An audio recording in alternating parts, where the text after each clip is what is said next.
Miss CMR జ్యువెలరీలో Akshaya Tritiya వేడుకలు అన్ని రకాల 916 HUID హాల్ మార్క్ బంగారు ఆభరణాలపై తరుగు ఫ్లాట్ 2-12% మాత్రమే. విచ్చేయండి సిఎంఆర్ లెగసీ జ్యువెలరీ. గాజాలో కాల్పుల విరమణ ఒప్పందం కొనసాగుతున్నా ఇజ్రాయెల్ దాడులు ఆగడం లేదు. గాజాపై ఇజ్రాయెల్ జరిపిన తాజా దాడుల్లో 8 మంది పాలస్తీనియన్లు మరణించగా మరో 29 మంది గాయపడ్డారు.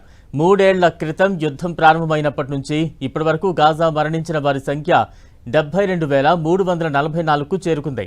గాయపడిన వారి సంఖ్య 172,242కు పెరిగింది. లెబనాన్పై ఇజ్రాయెల్ మళ్లీ భీకర దాడులకు దిగింది. దక్షిణ లెబనాన్ పట్టణాలపై మరిన్ని ఘోర దాడులను ప్రారంభించింది. ఈ దాడుల్లో 13 మంది మరణించారు. లెబనాన్ ఇజ్రాయెల్ ప్రతినిధులు అమెరికాలో సమావేశమైన 24 గంటలు కూడా గడవక ముందే ఈ ఘటన జరిగింది. ఇజ్రాయెల్ దళాలు సరిహద్దు ప్రాంతాలను దాటి దక్షిణ లెబనాన్లోకి ప్రవేశించాయి. ఇజ్రాయెల్పై హిజ్బుల్లా ప్రతీకార దాడులు చేసింది. ఉత్తర ఇజ్రాయెల్ నివాస ప్రాంతాలపై రాకెట్లను ప్రయోగించింది. ఈ దాడులు జరిపామని ప్రకటించింది. 30 రాకెట్లను ఉత్తర ఇజ్రాయెల్పై ప్రయోగించిందని ఇజ్రాయెల్ సైన్యం తెలిపింది. ఇందులో మెటులా, కఫర్ గిలాడీ, కిర్యాత్ షమోనా వంటివి ఉన్నాయి. ఈ నెల 8న ఇజ్రాయెల్ జరిపిన ప్రాణాంతక వైమానిక దాడులపై లెబనాన్ ప్రభుత్వం ఐక్యరాజ్యసమితి భద్రతా మండలిని ఆశ్రయించింది.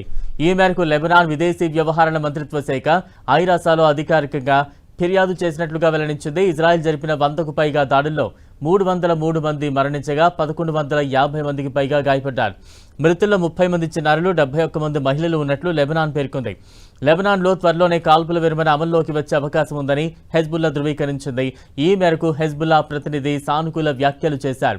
ఇరాన్, ఇతర ప్రాంతీయ దేశాల చొరవతో శాంతి ప్రయత్నాలు ముమ్మరంగా సాగుతున్నాయని, త్వరలోనే కాల్పుల విరమణ జరుగుతుందని భావిస్తున్నట్లుగా పేర్కొన్నారు.